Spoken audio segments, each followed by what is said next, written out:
Hello everyone, Vinayak classes Prayagraj के YouTube channel पर मैं दीप्ति सिंह आप सभी का हार्दिक स्वागत करती हूं। तो बेटा आज हम लोगों की तीसरी क्लास है। 2 क्लास हम लोगों की हो चुकी है। जो बच्चे पिछली वीडियो नहीं देखे हैं वो विनायक क्लासेस प्रयागराज के यूट्यूब चैनल पर प्लेलिस्ट बनी हुई है, तो वहां से आप देख सकते हैं। अब आप लोगों में से कुछ बच्चे ऐसे हैं जो मेरी पूरी वीडियो देखते हैं और कुछ बच्चे ऐसे हैं जो 2 से 3 प्रश्न देखने के बाद वीडियो छोड़कर चले जाते हैं। अब जो बच्चे 2 से 3 प्रश्न देखने के बाद वीडियो छोड़कर चले जाते हैं तो वो तो सीटेट पास करने का सपना छोड़ दें, क्योंकि बेटा इधर उधर भटकने से आप सीटेट पास नहीं होंगे। आपको जो भी टीचर पसंद है, मैं ये नहीं कह रही हूँ कि आप मेरी ही वीडियो देखिए, आपको जो टीचर पसंद है आप उन्हीं के साथ कंटिन्यू करिए। तो चलिए बढ़ते हैं अपने प्रश्नों की तरफ और स्टार्ट करते हैं आज का पहला प्रश्न।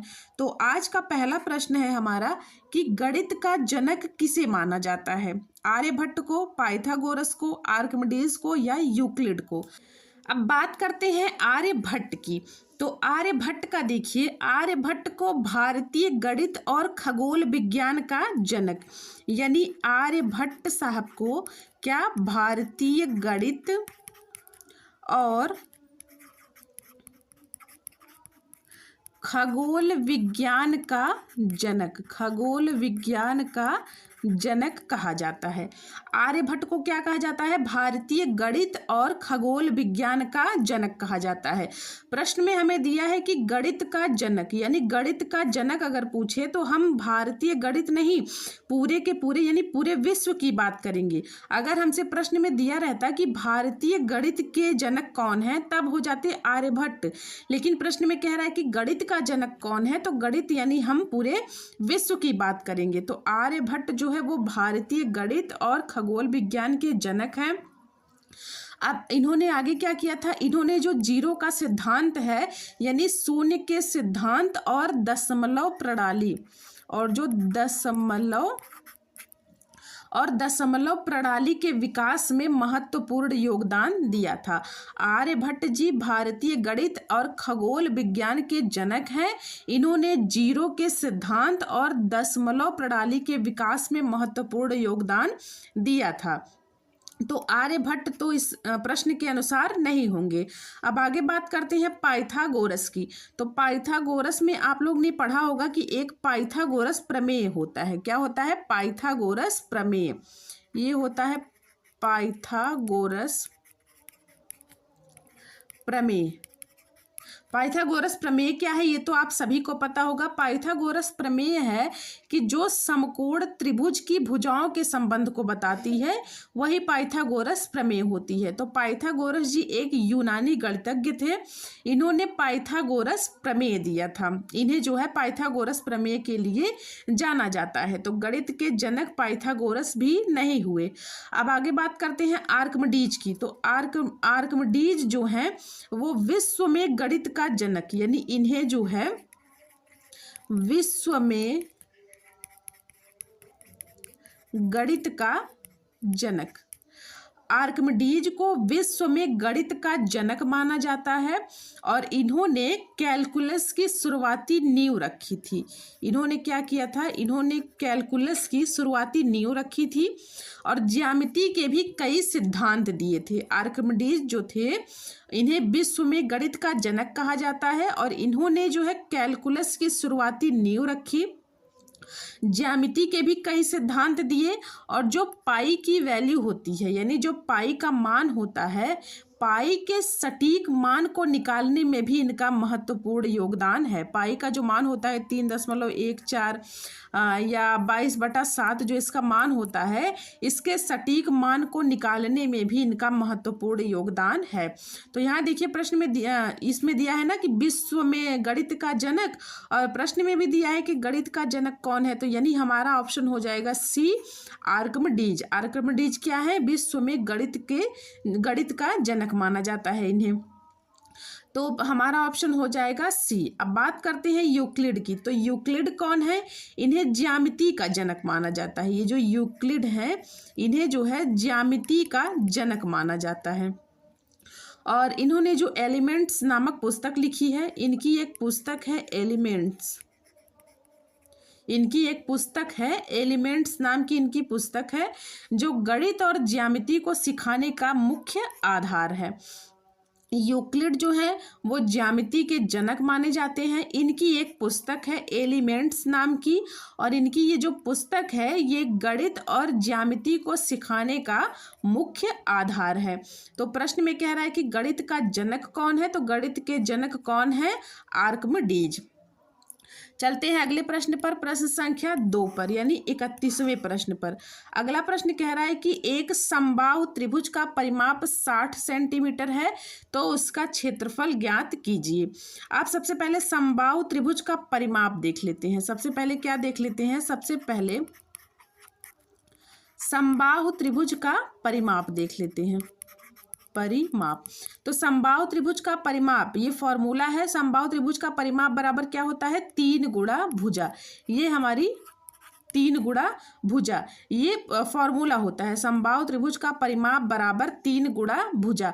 अब प्रश्न में देखिए, समबाहु त्रिभुज का परिमाप हमें दिया हुआ है 60 सेंटीमीटर, यानी समबाहु त्रिभुज का परिमाप ये हमारा हो जाएगा 60 सेंटीमीटर बराबर 3 हो गया, और गुणे भुजा, भुजा हमें निकालनी है, तो भुजा हम लोग ऐसे लिख लेंगे। अब यहाँ से देखिए ये 60 तो ऐसे ही लिख लेंगे। अब इस 3 का पक्षांतर कर लेंगे, तो 3 देखिए भुजा के साथ गुणे में है, इसका पक्षांतर भाग हो जाएगा, तो ये 60/3 हो गया, बराबर क्या बचा, यहाँ देखिए सिर्फ भुजा बचा, तो यहाँ भुजा लिख लेंगे। अब यहाँ से देखिए 3 दूना के 6, 20 आ गया, यानी भुजा बराबर कितना आ गया, भुजा बराबर 20 आ गया।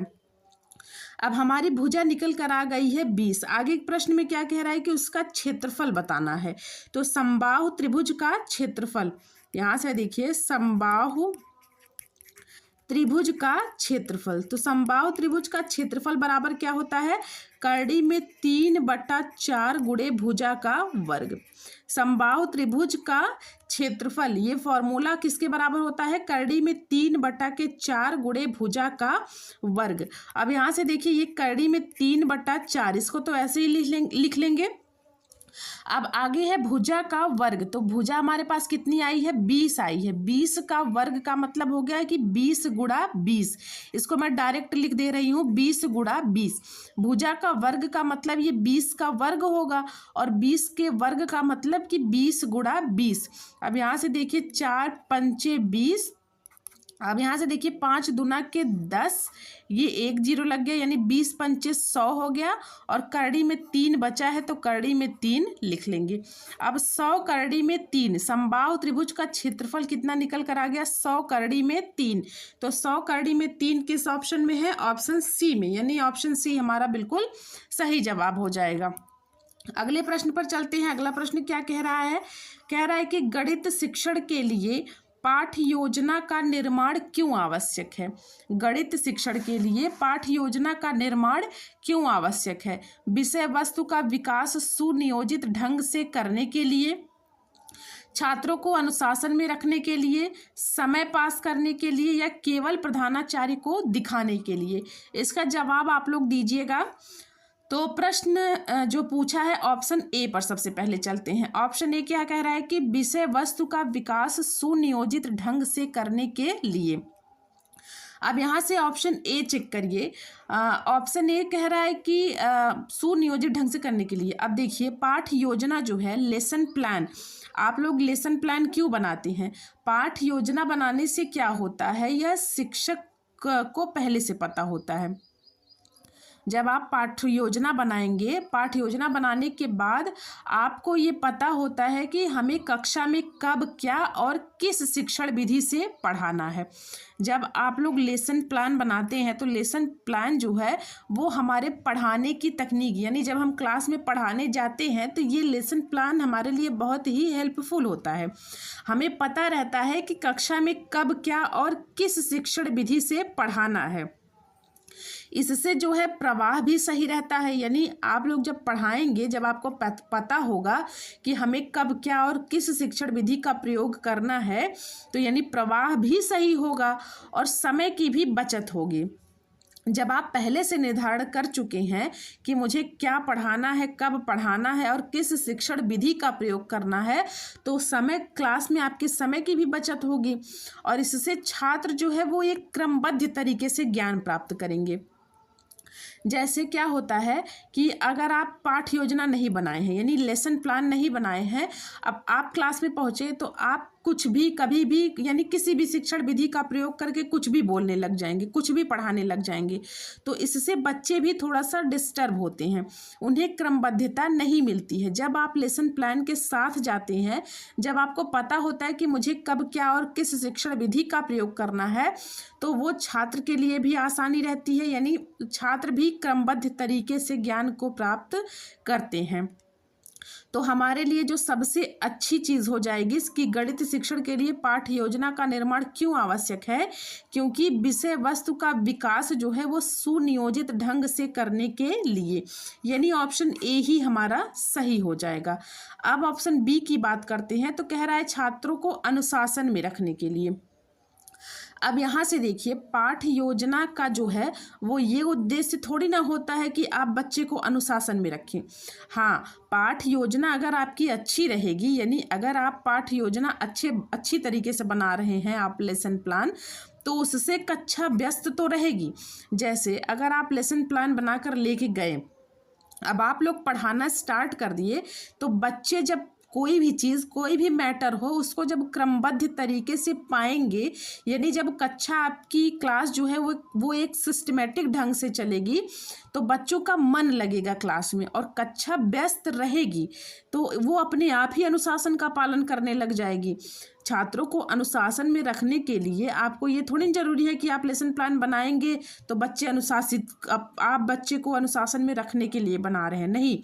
आप जब लेसन प्लान बनाएंगे तो वो तो खुद ही एक सिस्टमेटिक होता है, तो उससे बच्चे जब व्यस्त रहेंगे तो वो अपने आप अनुशासन में आ जाएंगे, उन्हें अनुशासन में लाने की ज़रूरत नहीं होगी। अब यहाँ से इस ऑप्शन से क्या दिख रहा है कि छात्रों को अनुशासन में रखने के लिए, अब ये केवल बच्चे को डराने या शांत रखने के लिए ये लेसन प्लान नहीं बनाया जाता। आप जो है लेसन प्लान बनाएंगे, लेसन प्लान जब आपका अच्छा होगा तो बच्चे अपने आप जो है वो अनुशासन में आ जाएंगे। तो ऑप्शन बी जो है वो सही नहीं है इस प्रश्न के अनुसार। अब ऑप्शन सी की बात करते हैं कि समय पास करने के लिए। अब शिक्षण का उद्देश्य जो है वो समय पास करना थोड़ी ना होता है। शिक्षण का उद्देश्य क्या होता है कि छात्रों का अधिगम सुनिश्चित करना, यानी लर्निंग करवाना। बच्चे जो है वो समय पास करने के लिए स्कूल थोड़ी ना आते हैं, बच्चे क्या करते हैं, ज्ञान को अर्जित करने के लिए स्कूल आते हैं, कुछ सीखने समझने के लिए आते हैं। तो समय पास करना, ये समय पास करने के लिए हम ना तो लेसन प्लान बनाते हैं, ना तो यह शिक्षण का कोई उद्देश्य है, और ना तो आप जो है बच्चे जो स्कूल जाते हैं वो ना तो इसलिए जाते हैं कि मैं स्कूल चलो मेरा टाइम पास हो जाएगा। तो ऑप्शन सी भी हमारा गलत हो जाएगा। अब ऑप्शन डी कह रहा है कि केवल प्रधानाचार्य को दिखाने के लिए। अब जो है प्रधानाचार्य को दिखाना ना दिखाना ये कोई कागजी कार्यवाही थोड़ी ना है कि आप लोग पाठ्य योजना ले जाकर प्रधानाचार्य को दिखाएंगे तो आप सिर्फ उसी के लिए पाठ्य योजना बना रहे हैं। शिक्षक की जो है वो खुद तैयारी और छात्रों को प्रभावी ढंग से पढ़ाने के लिए हम लेसन प्लान को बनाते हैं। शिक्षक क्या होगा, उससे शिक्षक की खुद की तैयारी होगी, यानी शिक्षक को पहले से ये पता होगा कि मुझे कब, कैसे और क्या करना है। तो शिक्षक की जो है वो खुद की तैयारी होती है और छात्र को एक प्रभावी ढंग से पढ़ाना होता है। प्रधानाचार्य को दिखाने के लिए हम लोग जो है वो लेसन प्लान नहीं बनाते हैं। तो ऑप्शन डी भी हमारा गलत हो जाएगा। तो इस प्रश्न के हिसाब से हमारा सबसे सही और सबसे सटीक आंसर क्या हो जाएगा, ऑप्शन ए। तो अगले प्रश्न पर चलते हैं। प्रश्न संख्या 34 क्या कह रहा है कि गणित शिक्षण की सबसे अच्छी विधि कौन सी है, केवल आगमन, केवल निगमन, आगमन निगमन विधि या व्याख्यान विधि। अब बात करते हैं आगमन विधि की। आंसर आप लोग करते रहिएगा कमेंट बॉक्स में। तो आगमन विधि क्या होता है, आगमन विधि जो है वो उदाहरण से नियम की ओर चलता है। आगमन विधि क्या होता है, उदाहरण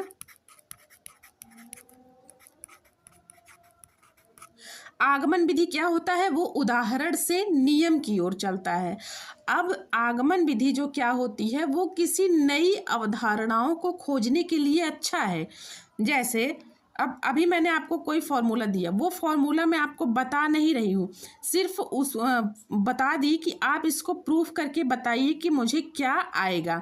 जब आप लोग किसी नियम को प्रूफ करते हैं तो उसके लास्ट में जब जाकर आप लोग उस नियम तक पहुँचते हैं, यानी उस फॉर्मूले तक पहुँचते हैं, तो ये तो आप एक नई चीज़ खोज लिए, यानी नई अवधारणाओं को खोजने के लिए तो अच्छा है, लेकिन इसमें टाइम बहुत ज़्यादा लगता है। अगर मैं आपको डायरेक्ट फार्मूला बता दूं, जैसे कोई सवाल है, अगर आप लोग उस सवाल को हल कर रहे हैं और मैं आपको डायरेक्ट फार्मूला बता दूं, तो वो आपके लिए आसान भी हो जाएगा और आपके समय की बचत भी हो जाएगी।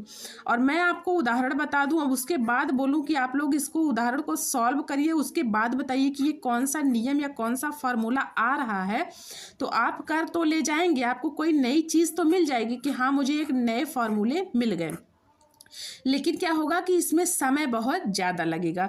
तो गणित शिक्षण की जो है सबसे अच्छी विधि केवल आगमन नहीं होगी। अब यहाँ देखिए, केवल शब्द भी आप लोग देखकर इस ऑप्शन को काट सकते हैं। ये केवल केवल जो है वो जब किसी भी शब्द के साथ लग जाए तो वो उस शब्द को एक सीमित बना देता है, यानी केवल लगने के बाद वह सीमित हो जाती है। अब यहाँ से देखिए, केवल निगमन, निगमन का मतलब होता है कि नियम से उदाहरण की तरफ। अब केवल निगमन भी हमारे लिए ठीक नहीं है, केवल निगमन जो है कहना वो भी ठीक नहीं है, तो केवल निगमन भी गलत हो जाएगा। अब केवल निगमन में क्या होगा कि सीधे सीधे नियम बता दिए जाएंगे। ये अभ्यास के लिए तो अच्छा है, लेकिन ये रटने को बढ़ावा देने लगेगा। जैसे अगर केवल निगमन की बात करें, केवल मैं आपको डायरेक्ट फार्मूला ही बता दूं, तो ये रटने को बढ़ावा देगा कि आप लोग कुछ मेहनत कर नहीं रहे हैं, सीधा सीधा केवल 10 ठो फॉर्मूला रट लिए, बस उसी को आप लोग बार बार सवाल में लगा लगा कर सॉल्व कर ले रहे हैं।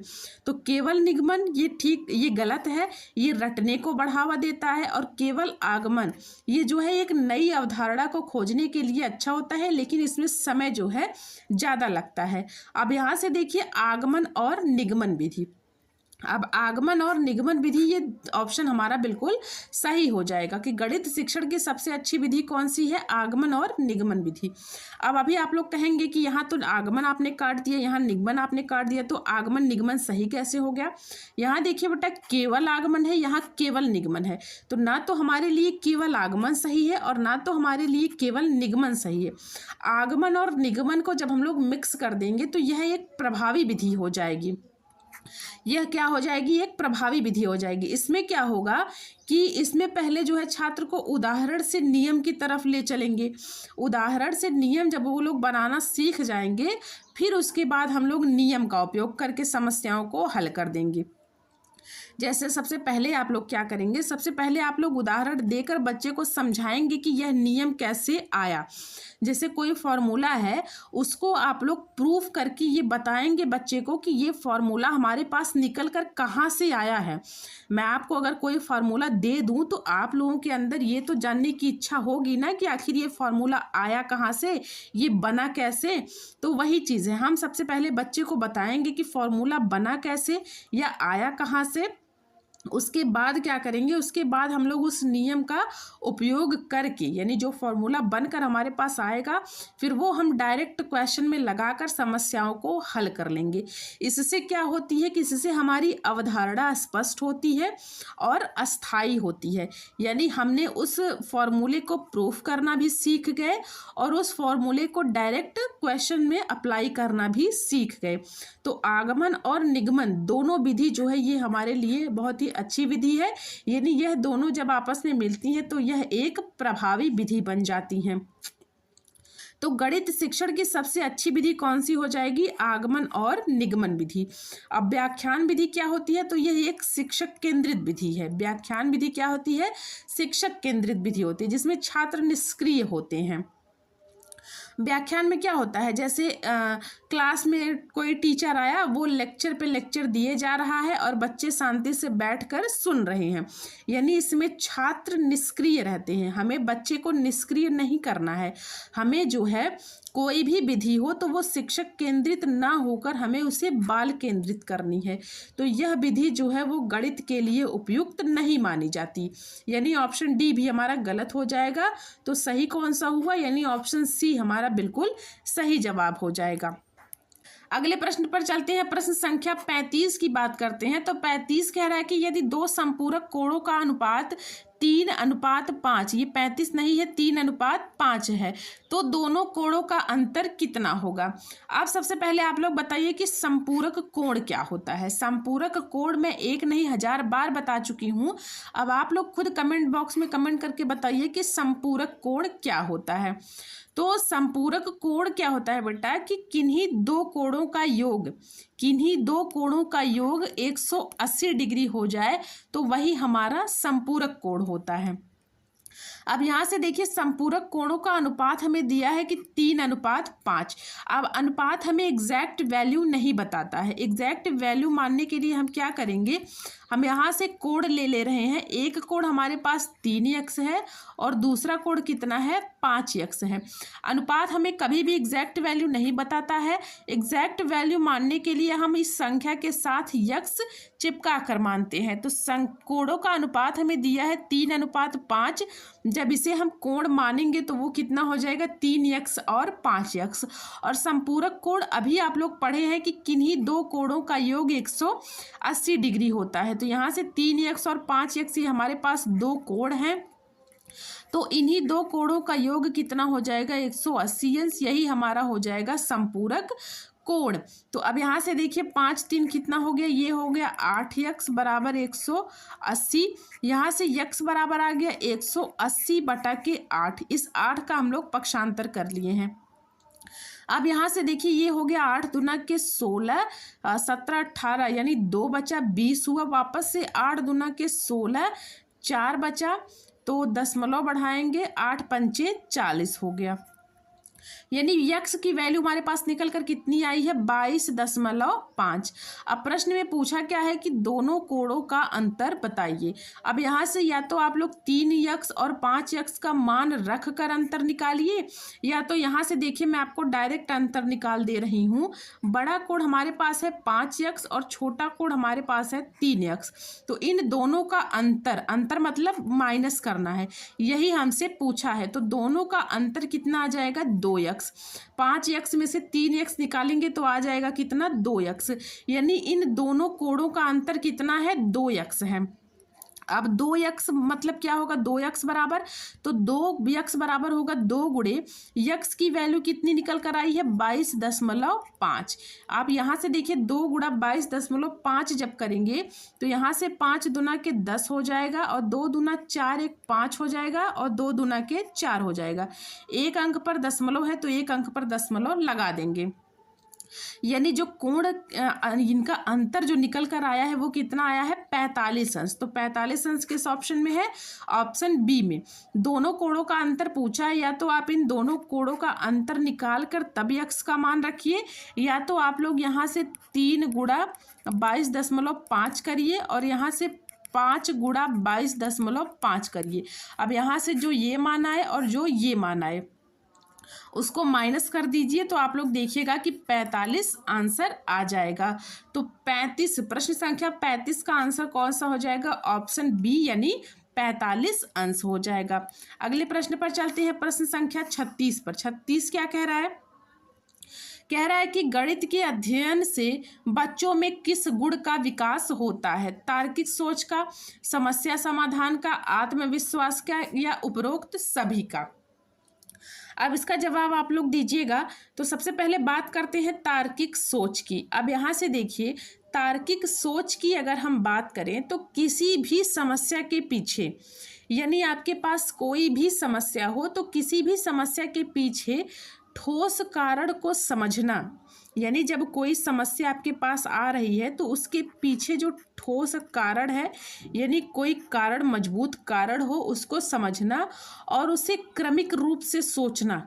क्रमिक का मतलब क्या हो गया कि step by step, step by step. जैसे आपके पास कोई समस्या आ गई तो उस समस्या के पीछे जो ठोस कारण छुपा हुआ है उसको समझना और उसको क्रमिक रूप से सोचना, यानी स्टेप बाय स्टेप सोचना, यही होता है हमारी तार्किक सोच। ये होती है हमारी तार्किक सोच।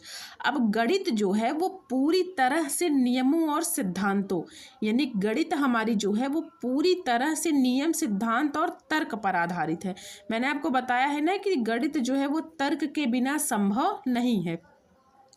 जब बच्चे गणित के सवालों को हल करते हैं तो क्या वे बिना वजह के कुछ मान लेते हैं? नहीं, बिना वजह के भी वो कुछ भी नहीं मान लेते। वो हर कदम पर उसके पीछे जो है क्यों और कैसे को समझते हैं। जैसे आप लोग किसी भी गणित के सवाल को हल कर ले रहे हैं, आप लोग किसी भी सवाल को हल कर रहे हैं तो उसके पीछे जो कुछ भी मानने के बजाय वो हर कदम पर आप लोग ये सोचते हैं ना कि ये क्यों और कैसे हो रहा है।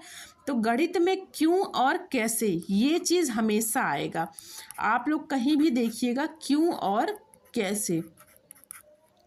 तो गणित के तर्क में, यानी गणित में जब कोई भी समस्या आ जाएगी तो उसके पीछे के ठोस कारण को समझना और उसे स्टेप बाय स्टेप रूप से सोचना, ये हमारी तार्किक सोच हो गई। और गणित जो है वो पूरी तरह से नियम, सिद्धांत और तर्क पर आधारित है। गणित में किसी भी सवाल को सॉल्व करते समय आप लोग कुछ भी नहीं मान लेते हैं, बिना वजह के आप लोग कुछ भी नहीं मान लेते हैं। आप लोग क्या करते हैं, वो हर कदम पर आप लोग ये सोचते हैं कि क्यों और कैसे को समझना।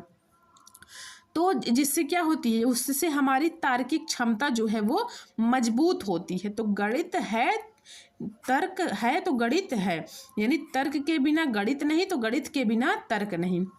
अगर आप लोग गणित विषय का नाम ले रहे हैं यानी तर्क उसमें शामिल है। अब यहाँ से देखिए ऑप्शन बी है समस्या समाधान। मैंने आपको अभी बताया ना कि समस्या समाधान यानी जब आप लोग किसी समस्या का समाधान करते हैं तो सबसे पहले उसके पीछे आप लोग कोई भी ठोस चीज़ खोजते हैं कि ठोस कारण क्या है और उसे आप लोग स्टेप बाय स्टेप समझते हैं। तो समस्या समाधान क्या होता है कि किसी भी कठिन परिस्थिति हो या कोई जटिल प्रश्न हो, उसको समझकर उसे हल करने का सही रास्ता खोजना ही हमारे लिए वही समस्या समाधान होता है। जैसे आप लोगों के पास कोई कठिन परिस्थिति आ गई या कोई कठिन प्रश्न आ गया तो आप लोग सबसे पहले उसे समझेंगे और उसे जो है हल करने का सही तरीका खोजेंगे, वही हमारा होता है समस्या समाधान। अब गणित जो है वो सीखने का मुख्य उद्देश्य, जो गणित सीखने का मुख्य उद्देश्य है वही तो समस्याओं को हल करना है। गणित में क्या होता है, गणित सीखना क्या है, समस्याओं को हल करना ही तो गणित है।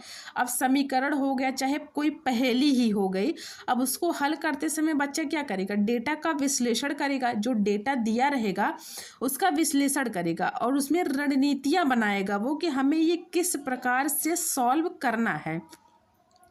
अब यह गुण क्या करता है कि जैसे आपकी कोई असल ज़िंदगी में आपकी कोई चुनौती आ गई और जैसे व्यवहारिक कोई समस्या आ गया, जब आप लोग समस्या समाधान करते रहेंगे यानी आपकी समस्या समाधान करने से दिमाग भी तेज होता है। यानी आप लोग के पास कोई भी समस्या आई, ज़िंदगी में कोई भी चुनौती आई तो आप लोग जो है उसे आसानी से सॉल्व कर ले जाएंगे। तो गणित शिक्षण में समस्या समाधान भी आता है, यानी समस्या समाधान भी ऑप्शन हमारा बिल्कुल सही हो जाएगा। आगे बात करते हैं आत्मविश्वास की। अब आत्मविश्वास देखिए, आत्मविश्वास यानी कॉन्फिडेंस क्या होता है कि खुद की योग्यताओं और क्षमताओं पर भरोसा करना। आत्मविश्वास क्या होता है कि खुद की योग्यताओं और क्षमताओं पर भरोसा करना, यही तो हमारा आत्मविश्वास होता है। अब गणित को जो है कठिन विषय तो माना जाता है, यानी सभी लोग गणित को कठिन विषय मानते हैं। अब किसी किसी के लिए भाई गणित बहुत आसान है, तो मैं किसी किसी की बात नहीं कर रही हूँ, लेकिन ज़्यादातर लोग गणित विषय को कठिन मानते हैं। तो जब बच्चे जो है किसी कठिन गणितीय सवाल यानी गणित में कोई कठिन सवाल आ गया या कोई प्रमेय आ गया, कोई पहेली आ गई, जब वो लोग उसे खुद से सही हल कर लेते हैं तो अपनी मानसिक क्षमता पर उन्हें बहुत गर्व होता है। जैसे आप लोग याद करिएगा कि जब आप लोग छोटे थे, यानी जब आप लोग प्राइमरी जूनियर में थे, तो जब आप लोग कोई कठिन सवाल हल कर ले रहे थे तो आपको अपने अंदर ही खुशी आ रही होगी, आपको अपनी मानसिक क्षमता के ऊपर गर्व होता होगा कि हाँ भाई मैंने ये सवाल हल कर लिया।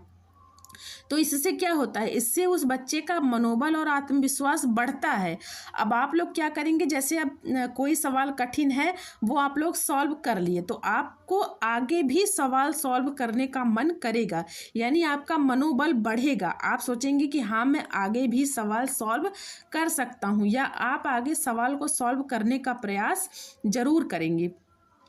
तो आत्मविश्वास भी बहुत जरूरी है। यानी ये जब तीनों ऑप्शन सही हो गया तो यानी चौथा ऑप्शन उपरोक्त सभी, ये सभी ऑप्शन हमारे बिल्कुल सही हो जाएंगे कि गणित के अध्ययन में बच्चों के किस गुण का विकास होता है, तो तार्किक सोच का भी विकास होता है, समस्या समाधान भी होता है और आत्मविश्वास भी बढ़ता है। यानी उपरोक्त सभी आंसर हमारा बिल्कुल सही हो जाएगा। अगले प्रश्न पर चलते हैं। अगला प्रश्न क्या कह रहा है, अगला प्रश्न कह रहा है कि सबसे छोटी अभाज्य संख्या कौन सी है। अब यहाँ देखिए प्रश्न में कह रहा है कि सबसे छोटी अभाज्य संख्या। अब अभाज्य संख्या क्या है, तो अभाज्य संख्या में केवल दो गुणनखंड, अभाज्य संख्या क्या होती है, अभाज्य संख्या में केवल दो गुणनखंड होते हैं।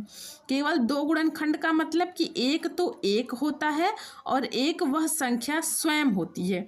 जैसे अगर हम लोग बात करें दो की, तो दो का देखिए दो गुणनखंड होगा, एक तो एक होगा और एक वह संख्या स्वयं होगी। तीन की बात करें तो तीन में एक एक होगा और दूसरी वह संख्या स्वयं होगी। तो अभाज्य गुणनखंड का मतलब क्या होता है कि संख्याओं का जो है केवल दो गुणनखंड होता है, एक तो एक होता है और दूसरी वह संख्या स्वयं होती है। यहाँ प्रश्न में हमसे कहा है कि सबसे छोटी अभाज्य संख्या। अब एक नहीं होगा, एक कैसे नहीं होगा, क्योंकि एक का गुणनखंड केवल एक है। अब बात करते हैं दो की, तो सबसे छोटी अभाज्य संख्या हमारी दो हो जाएगी। एक चीज का आप लोग ध्यान और दीजिएगा कि सबसे छोटी अभाज्य संख्या पूछी तो दो है, सबसे छोटी सम अभाज्य संख्या पूछे तो भी हमारा आंसर दो होगा। लेकिन यदि प्रश्न में सबसे छोटी विषम अभाज्य संख्या पूछे तब आपका आंसर जो है वो तीन हो जाएगा। सबसे छोटी अभाज्य संख्या पूछे तो आंसर दो होगा, सबसे छोटी सम अभाज्य संख्या पूछे तो भी आंसर दो होगा, लेकिन सबसे छोटी विषम अभाज्य संख्या पूछे तब आपका आंसर कितना हो जाएगा, तीन हो जाएगा। यहाँ प्रश्न में हमसे सबसे छोटी अभाज्य संख्या पूछा है तो इसका आंसर हमारे पास कितना आ जाएगा, दो आ जाएगा। यानी ऑप्शन सी हमारा बिल्कुल सही हो जाएगा। अगले प्रश्न पर चलते हैं, प्रश्न संख्या 38 पर। 38 क्या कह रहा है, गणित संग्रहालय गणित शिक्षण को कैसा बनाते हैं। गणित संग्रहालय गणित शिक्षण को कैसा बनाते हैं, यानी ये गणित जो है म्यूजियम है, वो क्या करता है, गणित को उबाऊ और कठिन बनाता है, गणित को रोचक और सजीव बनाता है, केवल सैद्धांतिक बनाता है, या खर्चीला और समय बर्बाद करने वाला बनाता है। अब यहाँ से देखिए इसका जवाब आप लोग दीजिएगा। ऑप्शन ए क्या कह रहा है, उबाऊ और कठिन। अब गणित संग्रहालय यानी किसी भी म्यूजियम में आप लोग जाते हैं तो म्यूजियम जो है वो उबाऊ या कठिन थोड़ी ना होता है। गणित संग्रहालय में क्या होता है कि उसमें विभिन्न प्रकार के मॉडल्स, यानी जो गणित संग्रहालय होता है इसमें विभिन्न प्रकार के मॉडल्स, पहेलियाँ और खेल होते हैं। तो ये जो सामग्रियां होती हैं ये गणित को आसान और मज़ेदार बनाती हैं, ये गणित को उबाऊ और कठिन नहीं बनाती हैं। गणित संग्रहालय यानी मैथ्स म्यूजियम में जब आप लोग जाएंगे तो वहाँ पर विभिन्न प्रकार के मॉडल्स रहते हैं, पहेलियाँ रहती हैं और खेल भी होते हैं। तो ये सब सामग्रियाँ गणित को आसान और मज़ेदार बनाती हैं, यानी इंटरेस्टिंग बनाती हैं, उबाऊ और कठिन नहीं बनाती हैं। तो ऑप्शन ए हमारा गलत हो गया। अब ऑप्शन बी की बात करते हैं कि रोचक और सजीव। अब ऑप्शन बी देखिए ये हमारा बिल्कुल सही हो जाएगा। सही कैसे होगा कि संग्रहालय में जो बच्चे होते हैं वो गणितीय आकृतियों यानी गणित की जो आकृतियां होती हैं और जो सिद्धांत होते हैं उसको छू कर, देख कर और उनके साथ प्रयोग करके सीखते हैं। जैसे आप लोग गणित संग्रहालय में चले जाएं तो आप लोग क्या करेंगे कि उसमें जो गणितीय आकृतियां रखी होंगी, जो सिद्धांत रखे होंगे, उसको आप लोग छुएंगे, उसको देखेंगे और उसके साथ प्रयोग भी करके आप लोग सीखते हैं।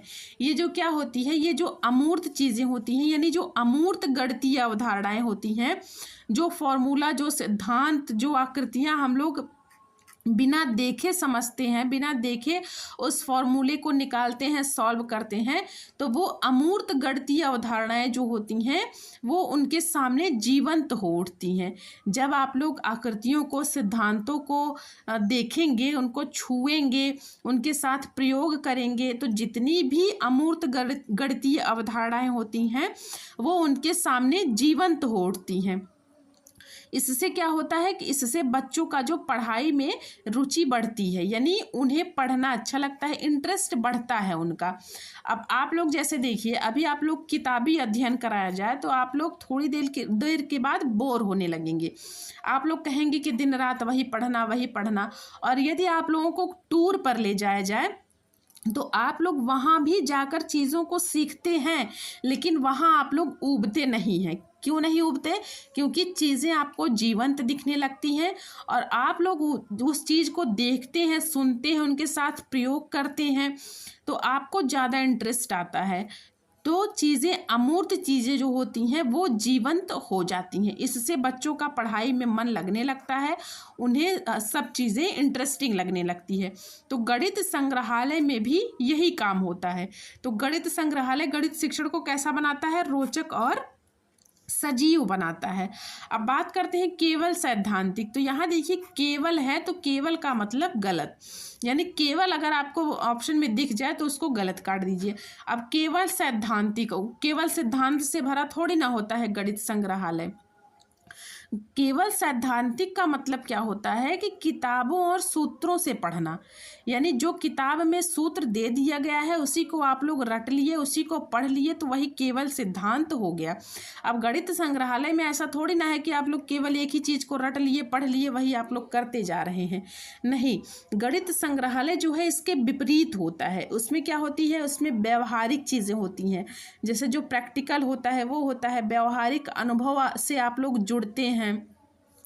तो गणित संग्रहालय और केवल सैद्धांतिक, ये दोनों एक दूसरे के विपरीत हैं, तो ये ऑप्शन भी हमारा गलत हो जाएगा। अब आगे ऑप्शन डी है खर्चीला और समय बर्बाद करने वाला। अब आप लोग कहीं भी घूमने टहलने जाएंगे तो वहाँ कुछ खर्च तो होगा।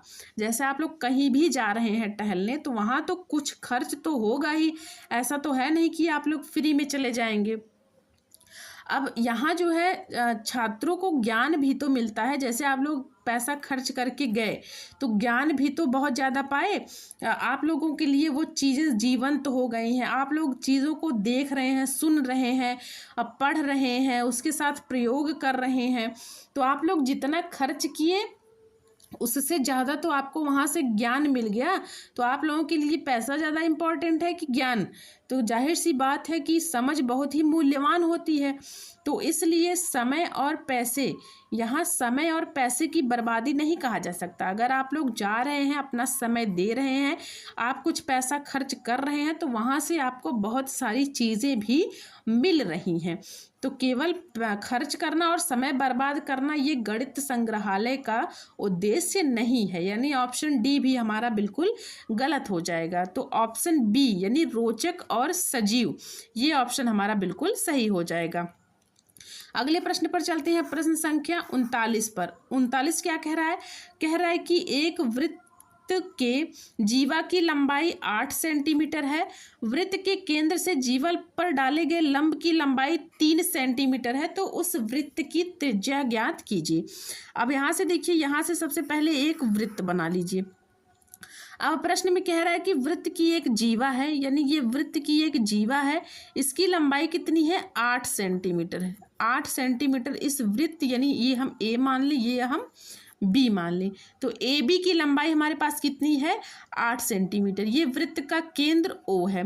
अब प्रश्न में कह रहा है आगे कि वृत्त के केंद्र से जीवा पर डाले गए लंब की लंबाई, यानी ये वृत्त का केंद्र है, इस केंद्र से जीवा पर इस केंद्र से जीवा पर डाले गए लंब की लंबाई हमें 3 सेंटीमीटर दिया हुआ है, यानी ये हमें ओ से, ये पॉइंट अगर यम मान ले तो ओ से यम तक की दूरी हमें कितना दिया हुआ है, 3 सेंटीमीटर। अब कह रहा है कि उस वृत्त की त्रिज्या बतानी है। तो त्रिज्या क्या होती है, वृत्त के केंद्र से वृत्त के परिधि तक की दूरी हमारी त्रिज्या होती है। तो अगर हम परिधि यहाँ ए वाला पॉइंट मान लें तो वृत्त के केंद्र से वृत्त की परिधि तक की दूरी यही हमारी त्रिज्या होगी, यानी ओ से ए तक की दूरी हमसे पूछा है। अब यहाँ से देखिए, यहाँ से ए से बी तक की दूरी 8 सेंटीमीटर है और वृत्त के केंद्र से जीवा पर जो लंब डाला जाता है वह जीवा को 2 बराबर भागों में बांटता है। यदि ये जो ओ से दूरी आई है यम पॉइंट पर, यानी ओ से जो वृत्त पर जीवा पर लंब डाला गया है, यह जीवा को 2 बराबर भागों में बांट रहा है, यानी ए यम जो है वो यम बी के बराबर होगा। तो ए यम जब यम बी के बराबर होगा तो ये भी 4 सेंटीमीटर होगा और ये भी 4 सेंटीमीटर होगा। ये चीज़ आप लोग समझ पाए हैं कि नहीं। यहाँ से ए से यम तक की दूरी और यम से बी तक की दूरी आपस में बराबर है। तो जब ए से बी तक की दूरी 8 सेंटीमीटर है तो आधा ये हो जाएगा, आधा ये हो जाएगा, यानी 4 सेंटीमीटर ये हो जाएगा तो 4 सेंटीमीटर यम बी हो जाएगा। 4 4 8 हो गया। अब यहाँ से देखिए ये ओ ए यम, ये ओ ए यम देखिए ये समकोण त्रिभुज बन रहा है कि नहीं बन रहा है। अब यहाँ से हम लोग पाइथागोरस प्रमेय लगा देंगे। तो पाइथागोरस प्रमेय क्या कहता है कि कर्ण का वर्ग यानी ओ ए का वर्ग बराबर होगा ए यम का वर्ग। ए यम की जगह हम लोग क्या लिख देंगे, 4 का वर्ग प्लस ओ यम का वर्ग। तो ओ यम की वैल्यू हमारे पास आई है 3, यानी ये 3 का वर्ग हो जाएगा। अब यहाँ से ओ ए का स्क्वायर हो जाएगा 4 चौक के 16 और प्लस 3 तिया के 9। तो ओ ए स्क्वायर बराबर हो जाएगा 16 9 कितना हो जाएगा 25 और ओ ए बराबर हो जाएगा 5। 5 कैसे आया, ये 25 जो है ये 5 का वर्ग है। तो स्क्वायर से स्क्वायर कट गया, ओ ए बराबर कितना आ गया 5 सेंटीमीटर। तो ओ से ए तक की दूरी कितनी है 5 सेंटीमीटर। तो 5 सेंटीमीटर किस ऑप्शन में है, ऑप्शन बी में, यानी ऑप्शन बी हमारा बिल्कुल सही जवाब हो जाएगा। अगले प्रश्न पर चलते हैं, प्रश्न संख्या 40 पर। अब 40 देखिए, 40 क्या कह रहा है, एक बोरी में 50 किलो गेहूं है, यदि उसमें से 14 किलो 500 ग्राम गेहूं निकाल लिया जाए तो बोरी में कितना गेहूं शेष बचेगा। अब आप लोग इसको डायरेक्ट भी लगा सकते हैं और थोड़ा विस्तार से भी लगा सकते हैं। डायरेक्ट वाला देखिए क्या होगा, यहाँ से ये 500 ग्राम अभी हम लोग छोड़ दें तो ये 50 किलो गेहूं है, इसमें से 14 किलो निकाल दीजिए। यदि ये 50 किलो गेहूं है, 14 किलो निकाल देने का मतलब माइनस कर देना है। तो 14 किलो जब आप लोग माइनस कर देंगे तो बचेगा कितना, 36 किलो बचेगा। अब 36 किलो गेहूं हमारे पास निकल कर आ गया। अब 36 किलो में 500 ग्राम, 500 ग्राम का मतलब कितना होता है, आधा किलो। 1 किलो में 1000 ग्राम होता है, 1 किलो बराबर 1000 ग्राम। तो 500 का मतलब हो गया, 500 ग्राम का मतलब आधा किलो। अब 36 किलो में से अब आप लोग आधा किलो और निकाल देंगे तो ये बचेगा कितना, 35 किलो बचेगा और प्लस आधा किलो और बचेगा। अरे 36 किलो में से अब आप लोग आधा किलो और निकाल देंगे तो 35.5 किलो ही तो बचेगा। तो यहाँ से देखिए डायरेक्ट आंसर आ गया 35.5 किलो। या तो आप लोग ऐसे डायरेक्ट लगा लें, अगर डायरेक्ट लगा ले रहे हैं तो एग्ज़ाम में तो ऐसे डायरेक्ट ही लगाइएगा, विस्तार से करने की ज़रूरत है नहीं, ऐसे ही डायरेक्ट लगाइएगा, आंसर जल्दी आ जाएगा, आपके समय की भी बचत होगी। और अगर आप लोग इसको विस्तार तरीके से लगाना चाह रहे हैं तो यहाँ से देखिए क्या होगा, यहाँ से 1 किलोग्राम बराबर कितना होता है 1000 ग्राम। 1 किलोग्राम बराबर कितना हो जाएगा 1000 ग्राम। अब कुल गेहूं हमारे पास कितना है, गेहूं कुल गेहूं हमारे पास कितना है 50 किलो। अब 50 किलो को जब आप लोग ग्राम में बदलेंगे, क्योंकि यहाँ देखिए ये ग्राम में दिया हुआ है ना, तो हमें सब चीज़ें ग्राम में बदलनी होगी। तो 50 किलो को जब आप लोग ग्राम में बदलेंगे तो ये 50 गुणे 1000 आ जाएगा। 50 गुणे 1000 कैसे आया, क्योंकि 1 किलोग्राम बराबर 1000 ग्राम। तो 50 किलोग्राम बराबर कितना होगा 50 गुणा 1000। तो 50 गुणा 1000 करेंगे तो ये कितना आ जाएगा 50,000, 1 2 3 4, ये आ गया 50,000 ग्राम। अब यहाँ से क्या करेंगे, अब यहाँ से कुल गेहूं कितना आ गया हमारे पास 50,000 ग्राम। अब जो निकाला गया गेहूं है, जो निकाले हैं वो कितना है 14 किलो प्लस 500 ग्राम। ये जो निकालने वाला है वो है। अब 14 किलो का मतलब कितना हो गया 14 गुणा 1000। 14 गुणा 1000 कैसे आया, क्योंकि यहाँ से देखिए 1 किलोग्राम बराबर 1000 ग्राम है और यहाँ से 14 किलोग्राम बराबर कितना हो जाएगा 14 गुणा 1000। अब यहाँ से प्लस 500 ग्राम है, इसको तो ऐसे लिख लेंगे। अब यहाँ से ये 14,000 हो गया और प्लस 500, तो ये हो जाएगा 14,500 ग्राम। अब टोटल गेहूं हमारे पास कितना है, यहाँ से देखिए 50,000, इकाई, दहाई, सैकड़ा, हजार, 10,000, 4 जीरो है ना, 3 1 4, तो 4 5 50,000 ये हो गया। ये पूरा टोटल गेहूं हमारे पास कितना है 50,000 है। अब इसमें से हम लोग जो निकाले हैं, ये देखिए कह रहा है ना कि 14 किलो 500 ग्राम गेहूं निकाल लिया जाए, तो निकालने वाली संख्या कितनी है 14,500। तो निकालने का मतलब उसको माइनस कर देना है 14,500 ग्राम। अब 50,000 में से 14,500 जब आप लोग निकालेंगे तो यहाँ से देखिए ये 2 जीरो तो आ गया। अब यहाँ से ये 10 हुआ तो 10 में से 5 गया बचा 5, यहाँ 9 बचा, 9 में से 4 गया बचा 5। अब यहाँ से 4 बचा तो 4 में से 1 जाएगा, बचेगा कितना 3, यानी 35,500 ग्राम ये हमारे पास बचा है। अब 35,500 ग्राम को आप लोग यहाँ से देखिए 35,000 पूरा और प्लस 500 ग्राम लिख सकते हैं कि नहीं लिख सकते हैं। तो 35,000 का मतलब क्या हो गया 35 किलो, 1 किलो में 1,000 ग्राम होता है, तो 35,000 ग्राम बराबर हो जाएगा 35 किलोग्राम और 500 ग्राम आगे है तो प्लस 500 ग्राम लिख देंगे। तो 35 किलोग्राम 500 ग्राम, ये किस ऑप्शन में है, ऑप्शन ए भी। अब इतना सब कुछ करने की ज़रूरत है नहीं, आप लोग जैसे मैं मेथड 1 बताई थी वैसे ही आप लोग डायरेक्ट सवाल को सॉल्व कर लीजिएगा, उससे सवाल जल्दी भी आ जाएगा, टाइम भी कम लगेगा और आंसर आपको तुरंत का तुरंत मिल जाएगा। इतना सब ये सब ताम झाम करने की ज़रूरत है नहीं कि एक बार आप लोग किलोग्राम को ग्राम में बदलिए फिर ग्राम को किलोग्राम में बदलिए, ये सब करने की ज़रूरत रहेगी नहीं, डायरेक्ट आपका आंसर आ जाएगा। अगले प्रश्न पर चलते हैं। अगला प्रश्न क्या कह रहा है, एक दुकानदार के पास 2 किलो 500 ग्राम चीनी, 3 किलो 750 ग्राम चावल और 5 किलो 250 ग्राम आटा है। उसके पास कुल कितना वजन है। अब यहाँ से देखिए इन सब को जोड़ना है, कुछ करना है नहीं इस प्रश्न में, सिर्फ और सिर्फ जोड़ना है, क्योंकि कह रहा है कि उसके पास कुल कितना वजन है, यानी इन सब को जब आप लोग जोड़ देंगे तो वही उसके पास कुल वजन आ जाएगा। अब या तो आप लोग इसको डायरेक्ट जोड़िए या तो आप लोग क्या करेंगे, इन सब को पहले ग्राम में बदल लीजिए। तो सबसे पहले चीनी की बात करते हैं, तो चीनी कितना है 2 किलोग्राम और 500 ग्राम ये चीनी है।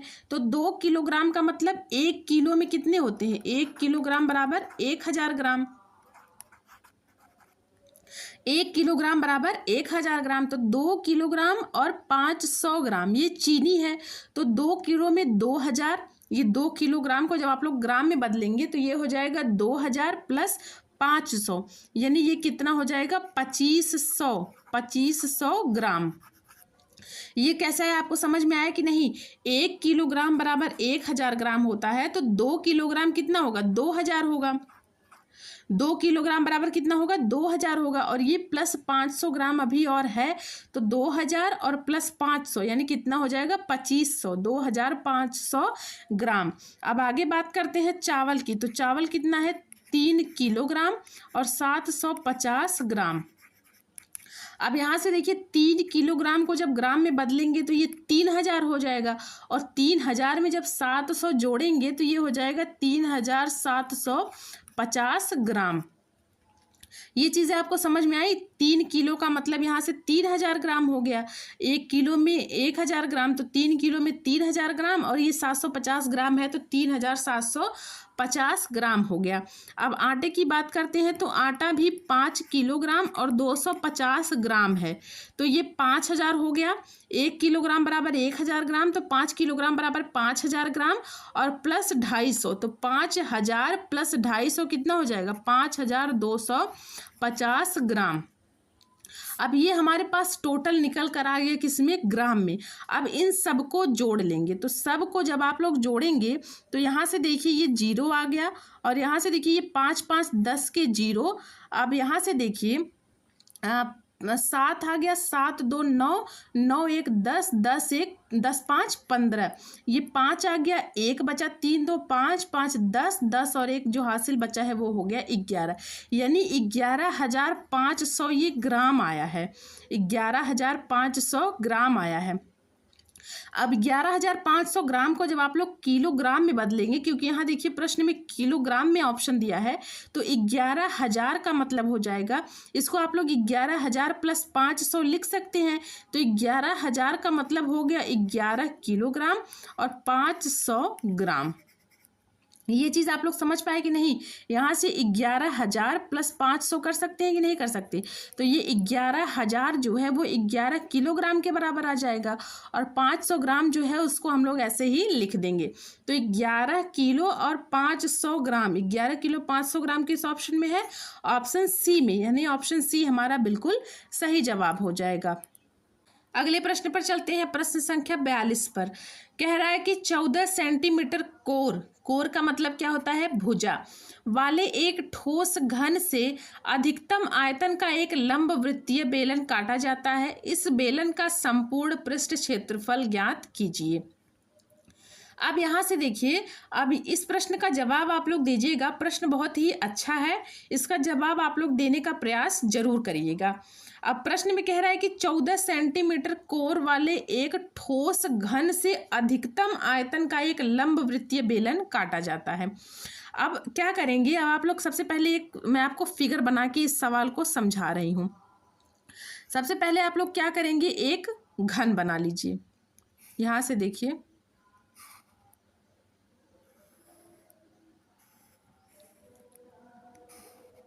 ये क्या हो गया? एक घन हो गया। ये हमारा क्या बन गया? एक घन बन गया। अब यहाँ से क्या कह रहा है कि इसमें जो है अधिकतम आयतन का एक लंब वृत्तीय बेलन है, यानी इस घन में एक सबसे अधिकतम आयतन का क्या है? एक लंब वृत्तीय बेलन है। ये एक लंब वृत्तीय बेलन है, ये सभी दीवार को टच करेगा क्योंकि सबसे लंब वृत्तीय बेलन है। ये चारों भुजाओं को टच करता हुआ ये बेलन आएगा। ये एक बेलन है। अब कह रहा है कि एक बेलन काटा जाता है। अब देखिए, इस जो है ये जो घन है, इसमें जब सबसे अधिकतम यानी घन से अधिकतम आयतन का एक लंब वृत्तीय बेलन, यानी ये जो घन का ऊपरी सिरा है, ये देखिए घन के जो चारों सिरे होते हैं, यानी घन की जो सभी भुजाएं होती हैं वो आपस में बराबर होती हैं।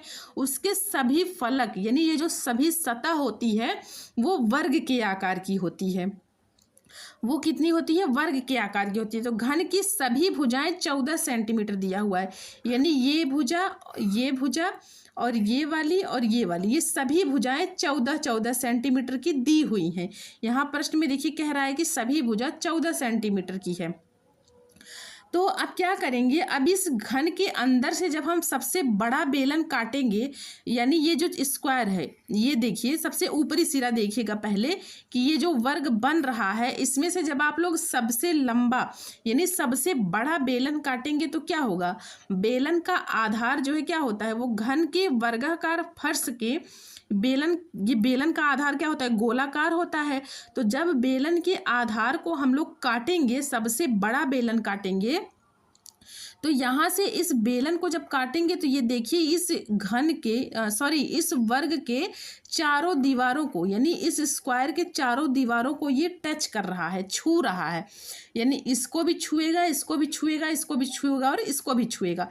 यानी जब सबसे बड़े बेलन को काटेंगे तो ये जो घन के चारों तरफ की दीवारें हैं, जो उसके फलक के दीवारें हैं, वह चारों दीवारों को छुएगा। तो अब यहाँ से देखिए, जब इस पॉइंट से इस पॉइंट यानी ये दोनों पॉइंट जब आपस में मिला लें, तो जब ये बेलन को हम लोग इस बेलन को काट रहे हैं, इस बेलन के किनारे को, ये इस वर्ग के चारों दीवारों को छू रहा है, यानी जो ये वाला पॉइंट और जो ये वाला पॉइंट मिलेगा, इसको अगर हम लोग यहाँ से सीधे सीधे खींच दें तो ये तो हमारा इस वृत्त का व्यास हो जाएगा। ये गोलन का जो भाग काट रहे हैं ये तो वृत्तनुमा ही तो है, एक वृत्ताकार ही तो है। तो वृत्ताकार में यहाँ एक केंद्र हो जाएगा, तो केंद्र से जो रेखा जाएगी वो हमारी क्या हो जाएगी, व्यास हो जाएगी। लेकिन जो यहाँ देखिए इस पॉइंट से इस पॉइंट को टच कर रहा है, यानी इस व्यास की लंबाई, ये देखिए भुजा की लंबाई के बराबर होगा कि नहीं होगा।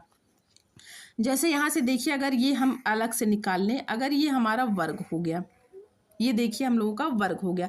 अगर इस वर्ग में सबसे बड़ा वृत्त हम लोग बनाएं तो सबसे बड़ा वृत्त वही बनेगा कि जो वर्ग के चारों दीवारों को छुएगा। जब चारों दीवारों को छुएगा तो वृत्त का केंद्र अगर यहाँ हो गया तो वृत्त के केंद्र से जो रेखा गुजरेगी वो तो हमारी व्यास हो जाएगी, क्योंकि व्यास क्या होती है, वृत्त के केंद्र से होकर गुजरने वाली रेखा हमारी व्यास होती है। अब ये देखिए, ये व्यास वाली रेखा जो ये हो गई और ये जो भुजा वाली रेखा हो गई, ये दोनों रेखाएं आपस में बराबर होंगी कि नहीं होंगी, बिल्कुल होंगी, क्योंकि यहाँ से देखिए ये वृत्त यहाँ टच कर रहा है और यहाँ से यहाँ तक की दूरी, ये व्यास की दूरी इस वर्ग के भुजा के बराबर होगा। तो वही चीज़ मैं आपको इस सवाल में बताना चाह रही हूँ कि ये जो व्यास है ये इस वर्ग के भुजा के बराबर होगा। यानी क्या होगा कि जब वर्ग की भुजा, यहाँ देखिए प्रश्न में हमें 14 सेंटीमीटर दिया हुआ है, यानी व्यास भी हमारा कितना हो जाएगा, 14 सेंटीमीटर हो जाएगा। ये चीज़ आप लोग समझ पाए कि नहीं समझ पाए। ये वर्ग की भुजा और ये व्यास ये आपस में बराबर होंगे, तो व्यास भी हमारा 14 सेंटीमीटर हो जाएगा। अब अगर हम लोग बात कर ले त्रिज्या की, तो त्रिज्या व्यास की आधी होती है। त्रिज्या क्या होती है, व्यास की आधी होती है। यानी व्यास जब हमारा 14 सेंटीमीटर है तो त्रिज्या हमारी हो जाएगी 7 सेंटीमीटर। 7 सेंटीमीटर कैसे आया, क्योंकि त्रिज्या जो है वो व्यास की आधी होती है। अब यहाँ से देखिए ये भुजा की लंबाई दिया हुआ है 14 सेंटीमीटर, यानी ये जो घन दिया हुआ है इसके सभी भुजा की लंबाई 14 सेंटीमीटर है। यानी ये जो ये वाली भुजा है इसकी लंबाई भी 14 सेंटीमीटर हो जाएगी और इसकी लंबाई भी 14 सेंटीमीटर हो जाएगी। यानी सब भुजा की लंबाई कितनी है, 14 सेंटीमीटर। तो ये भुजा यानी इसकी ये जो घन है, ये भुजा इस घन की ऊंचाई हो जाएगी। ये घन की ऊंचाई तो इधर से आ रही है ये वाली भुजा, यानी यच बराबर भी हमारे पास कितना आ गया, 14 सेंटीमीटर। यच बराबर 14 सेंटीमीटर कैसे आया, क्योंकि ये घन की भुजा हमें 14 सेंटीमीटर दी हुई है और ये भुजा ही तो इस घन की ऊंचाई है, तो यच बराबर भी हमारे पास कितना आ गया, 14 सेंटीमीटर आ गया। अब यहाँ से देखिए, अब हमसे प्रश्न में पूछा है कि बेलन का संपूर्ण पृष्ठ, तो बेलन का संपूर्ण पृष्ठ बराबर क्या हो जाएगा। अब यहाँ से प्रश्न सॉल्व हो गया, अब कुछ करना है नहीं, बस फॉर्मूले में रख देना है। तो बेलन का संपूर्ण पृष्ठ, सब काम इतने में ही था। यही फिगर अगर आप लोग समझ गए हैं तो समझ लीजिए आप लोग इस सवाल को अब हल कर चुके। तो बेलन का संपूर्ण पृष्ठ का क्षेत्रफल बराबर क्या होता है, इसके क्षेत्रफल बराबर फॉर्मूला क्या होता है, 2πr और ब्रैकेट में होता है h + r। ये फॉर्मूला होता है बेलन के संपूर्ण पृष्ठ का क्षेत्रफल बराबर 2πr और ब्रैकेट में h + r। अब यहाँ से देखिए 2 गुणे पाई का मान होता है 22/7 गुणा r की वैल्यू हमारे पास आई है निकल कर 7, तो r की जगह 7 रख देंगे। अब h की वैल्यू कितनी आई है, 14 और प्लस r बराबर कितना है, 7। एक सेकंड, यहाँ r बराबर कितना है, 7, तो r की वैल्यू रख देंगे 7। अब यहाँ से देखिए 7 से 7 कट गया, यहाँ से आ गया 22 दूना के 44 गुणा, अब यहाँ से 14 + 7 करेंगे तो कितना आएगा, 21 आएगा। तो 44 गुणा 21 करेंगे, आप लोग करके देखिएगा तो कितना आएगा, 924 सेंटीमीटर स्क्वायर। ये 44 गुणा 21 जब करेंगे तो कितना आएगा, 924। तो 924 किस ऑप्शन में है, ऑप्शन ए बी, यानी ऑप्शन ए हमारा बिल्कुल सही जवाब हो जाएगा। अगले प्रश्न पर चलते हैं, प्रश्न संख्या 43 पर। कह रहा है कि एक घन का आयतन 9 सेंटीमीटर लंबे, 6 सेंटीमीटर चौड़े तथा 4 सेंटीमीटर ऊंचे घनाभ के आयतन के बराबर है। तो घन की भुजा बताइए। अब सबसे पहले हम क्या कर ले रहे हैं, हम सबसे पहले मान लिए कि घन की भुजा ए है। अब प्रश्न देखिए क्या कह रहा है। प्रश्न कह रहा है कि जो घन का आयतन है, यहाँ से प्रश्न को ध्यान से देखिएगा, घन का आयतन है वो घनाभ के आयतन के बराबर है।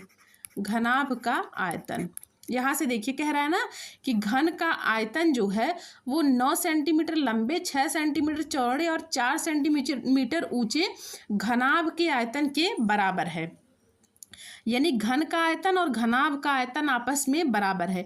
तो घन का आयतन, इसका फॉर्मूला क्या होता है, भुजा का क्यूब। तो भुजा हमारे पास ए है, यानी ये हो जाएगा ए का क्यूब। भुजा हमारे पास कितनी है, ए है, तो ए बराबर भुजा ए है तो ए का क्यूब हो जाएगा। सूत्र होता है घन का आयतन बराबर भुजा का क्यूब। अब यहाँ से देखिए घनाभ का आयतन बराबर क्या होता है, घनाभ का आयतन होता है लंबाई गुणा चौड़ाई गुणा ऊंचाई। यहाँ प्रश्न में दिया हुआ है कि 9 सेंटीमीटर लंबा है, 6 सेंटीमीटर चौड़ा है और 4 सेंटीमीटर ऊंचा है घनाभ का आयतन। तो यहाँ से हो जाएगा लंबाई गुणे चौड़ाई गुणे ऊंचाई। अब यहाँ से ए क्यूब बराबर कितना आ जाएगा, यहाँ से 9 गुणा 6 और गुणा 4, तो 9 गुणा 6 गुणा 4 करेंगे तो कितना आएगा, 216 आएगा। अब एक बराबर कितना आ जाएगा, ये जो 216 है ये बेटा 6 का क्यूब है। 216 जो वो 6 का क्यूब है, तो क्यूब से क्यूब कटा, यानी ए बराबर कितना आ गया, 6 सेंटीमीटर। तो ए हमारी भुजा है, यहाँ से देखिए ए हमने भुजा मान रखा है, तो घन की भुजा हमारे पास निकल कर कितनी आ गई, 6 सेंटीमीटर। तो 6 किस ऑप्शन में है, ऑप्शन ए में, यानी ऑप्शन ए हमारा बिल्कुल सही जवाब हो जाएगा। अगले प्रश्न पर चलते हैं।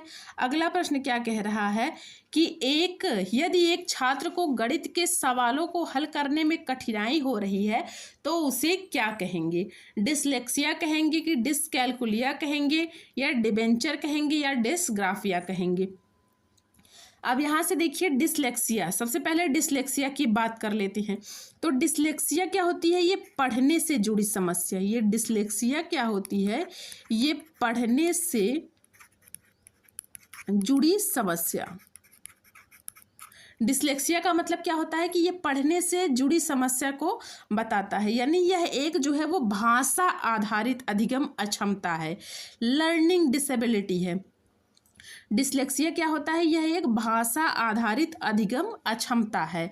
इसमें बच्चे को क्या होता है कि अक्षरों को पहचानने, शब्दों को पढ़ने में और उनका सही उच्चारण करने में कठिनाई होती है। इस डिसलेक्सिया के जिस बच्चे में डिसलेक्सिया की कमी होती है, यानी लर्निंग डिसेबिलिटी होती है, उसमें क्या होता है कि इसमें बच्चों को अक्षरों को पहचानने, शब्दों को पढ़ने और उनका सही उच्चारण करने में कठिनाई होती है। तो ये तो गणित से जुड़ी है नहीं, यानी डिसलेक्सिया हमारा गलत हो जाएगा। आगे बात करते हैं डिसकैलकुलिया की। तो डिसकैलकुलिया जो होता है वो गणित से संबंधित जुड़ी समस्या है, यानी यह जो है वो गणित से जुड़ी समस्या है, गणित से जुड़ी समस्या है। डिसकैलकुलिया में क्या होता है कि इसमें मुख्य रूप से क्या होता है कि बच्चे जो है वो गणितीय गणनाएं, जैसे कोई गणित की गणना करना हुआ, संख्याओं को समझना हुआ, तो गणित की गणनाओं और संख्याओं को समझने से जुड़ी जो अक्षमता होती है वही डिसकैलकुलिया के अंतर्गत आती है। इसमें क्या होता है कि इसमें जो है बच्चे गणित के चिन्हों को समझने और पहाड़े याद रखने, देखने में और बुनियादी हिसाब किताब, जैसे आप लोग घर की समस्या में घर का जो हिसाब किताब हो गया उसको करने में कठिनाई महसूस करते हैं। यानी बच्चे को चिन्ह समझ में नहीं आएगा, पहाड़े को याद रखने में उसे कठिनाई महसूस होगी, समय देखने में कठिनाई महसूस करेगा, और जो घर का जो हिसाब किताब नॉर्मल सी चीज़ होती है उन सब चीज़ों में भी बच्चा जो है वो कठिनाई महसूस करेगा। तो डिसकैलकुलिया जो है वो गणित से जुड़ी समस्या है, यानी ये ऑप्शन बी हमारा बिल्कुल सही जवाब हो जाएगा कि डिसकैलकुलिया गणित के सवालों को हल करने में कठिनाई हो रही है। तो बच्चा जो है किस अक्षमता से जूझ रहा है, वो डिसकैलकुलिया से जूझ रहा है। आगे बात करते हैं डिबेंचर की। तो डिबेंचर का मतलब होता है जैसे ऋण पत्र। इसमें क्या होता है, ये कोई मानसिक बीमारी नहीं होती है। डिबेंचर क्या होता है, ये कोई मानसिक, जैसे ये सब तो मानसिक बीमारी है ना, डिसलेक्सिया में पढ़ने से जुड़ी समस्या होती है, डिसकैलकुलिया में गणित से जुड़ी समस्या होती है। तो ये जो डिबेंचर है ये कोई मानसिक बीमारी नहीं है। इसमें क्या होता है, इसमें जो वाणिज्य और वित्त से जुड़ा एक शब्द है, ये डिबेंचर जो है ये वाणिज्य और वित्त यानी कॉमर्स और जो फाइनेंस वाले होते हैं उससे जुड़ी यह एक शब्द है। इसमें क्या होता है कि इसमें ऋण पत्र होता है, इसका मतलब होता है ऋण पत्र। इसमें जब कंपनियां बाजार से कर्ज लेती हैं तो उसके लिए ये जारी किया जाता है डिबेंचर। यानी यह किसी भी प्रकार की अक्षमता नहीं है, कोई मानसिक या सीखने की बीमारी नहीं है। ये जो कॉमर्स और फाइनेंस से जुड़ा एक शब्द है जिसका अर्थ होता है ऋण पत्र। इसका मतलब क्या होता है कि जब कंपनियां बाजार से कर्ज लेती हैं तो इसे जारी करती हैं। तो इस प्रश्न के हिसाब से डिबेंचर भी हमारा नहीं हुआ। आगे आता है डिसग्राफिया। अब डिसग्राफिया में क्या होता है, डिसग्राफिया यह लिखने से जुड़ी समस्या है। डिसग्राफिया क्या है, लिखने से जुड़ी समस्या। डिस्ग्राफिया में क्या होता है कि इसमें लेखन क्षमता प्रभावित होती है।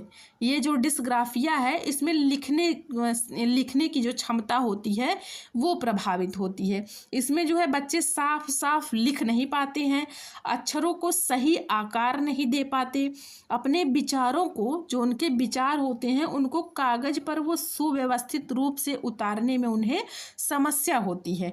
यानी डिस्ग्राफिया में बच्चे जो लिखने से जुड़ी समस्याएं होती हैं उससे जूझ रहे होते हैं। इसमें ना तो साफ साफ वो लिख पाते हैं और ना ही अक्षरों को सही आकार दे पाते हैं। उनके जो मन की विचार होती है वो कागज पर अगर आप लोग लिखने को कह दें तो वो भी उसे सुव्यवस्थित रूप से उतारने में असमर्थ होते हैं। तो डिस्ग्राफिया भी हमारा गलत हो गया। तो गणित के लिए जो आंसर हमारे पास आएगा वो हो जाएगा डिसकैलकुलिया, यानी ऑप्शन बी हमारा बिल्कुल सही जवाब हो जाएगा। अगले प्रश्न पर चलते हैं। अगला प्रश्न क्या कह रहा है कि 10 वर्ष बाद गीता की आयु 6 वर्ष पूर्व की आयु की 5 गुनी हो जाएगी, तो गीता की वर्तमान आयु क्या है।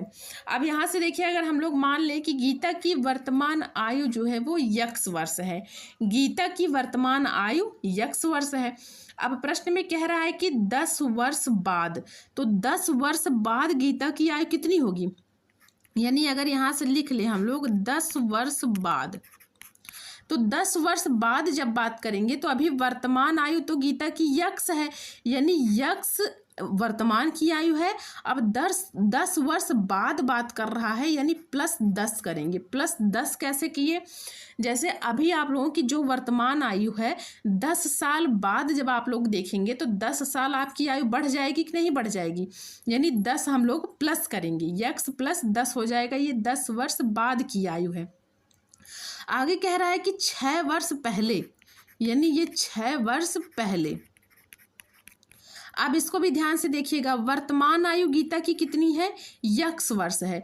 यक्स वर्ष के 6 वर्ष पहले, यानी यक्स वर्ष के 6 वर्ष पहले यानी -6।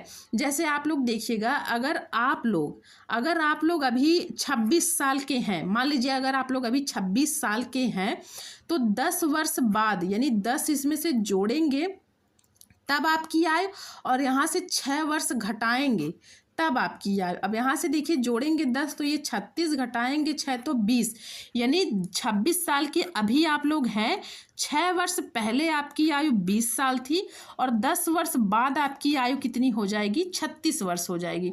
वही चीज़ मैं यहाँ लिखी हूँ कि यक्स वर्ष जो है ये वर्तमान आयु है, यानी इस 26 की जगह गीता की आयु हमने यक्स वर्ष मान रखा है। तो 10 वर्ष बाद यानी यक्स +10 हो जाएगा और 6 वर्ष पहले यानी यक्स -6 हो जाएगा। यही तो आप लोग किए हैं, 26 में 10 जोड़े हैं तब 36 आया है और 26 में 6 घटाए हैं तब जाकर 20 आया है।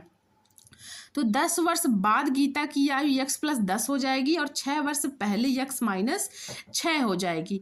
अब प्रश्न क्या कह रहा है, प्रश्न कह रहा है कि ये यक्स -6 है और बराबर यक्स -10। यहाँ देखिए प्रश्न में कह रहा है कि 10 वर्ष बाद गीता की आयु, ये 10 वर्ष बाद ये प्लस है, 10 वर्ष बाद गीता की आयु 6 वर्ष पूर्व आयु की 5 गुनी हो जाएगी। यानी जब ये गीता 6 साल पहले थी, जब 10 साल आगे बढ़ेगी तो इसकी आयु इसकी 5 गुनी हो जाएगी। ये प्रश्न में कह रहा है कि 6 वर्ष पहले की आयु की 5 गुनी हो जाएगी। यानी x-6 में हम लोग 5 से गुणा कर देंगे। बस अब कुछ करना है नहीं, अब सीधे सीधे गुणा कर लीजिए। तो यहाँ से x-6 में 5 से गुणा करेंगे तो ये हो जाएगा 5x और -6 पंचे 30 हो जाएगा, बराबर ये x + 10 है तो x + 10 लिख लेंगे। अब यहाँ से 5x है, इस x का पक्षांतर करेंगे तो ये -x हो जाएगा, बराबर ये 10 है। अब इस 30 का 10 की तरफ पक्षांतर करेंगे तो ये +30 हो जाएगी। ये -30 है तो ये +30 हो जाएगा। अब यहाँ से देखिए 5x में से x निकलेगा, बचेगा कितना 4x, बराबर 30 और 10 कितना हो जाएगा 40, यानी 4 एकन्नम 4। ये x बराबर निकल कर हमारे पास कितना आ गया 10 वर्ष। तो हमसे गीता की वर्तमान आयु पूछा है, तो वर्तमान आयु हमने जब x मान रखा है, x की वैल्यू हमारे पास आ गई है 10, तो यानी गीता की वर्तमान आयु जो है वो कितनी है 10 वर्ष है। तो 10 वर्ष किस ऑप्शन में है, ऑप्शन डी में, यानी ऑप्शन डी हमारा बिल्कुल सही हो जाएगा। तो चलिए आज हम अपने क्लास को यहीं विराम देते हैं। आज के प्रैक्टिस सेट से आप लोग बताइएगा कि आप लोग कितने प्रश्नों के जवाब सही दे पाए हैं। प्रश्न आपको कैसे लगे कमेंट करके ज़रूर बताइएगा। अगर आपको मेरी क्लास अच्छी लगी होगी तो क्लास को एक लाइक ज़रूर करिएगा, एक कमेंट ज़रूर करिएगा, और अगर आप इस चैनल पर नए हैं तो चैनल को भी सब्सक्राइब ज़रूर कर लीजिएगा। तो चलिए आज के लिए इतना ही, मिलती हूँ एक नई क्लास में।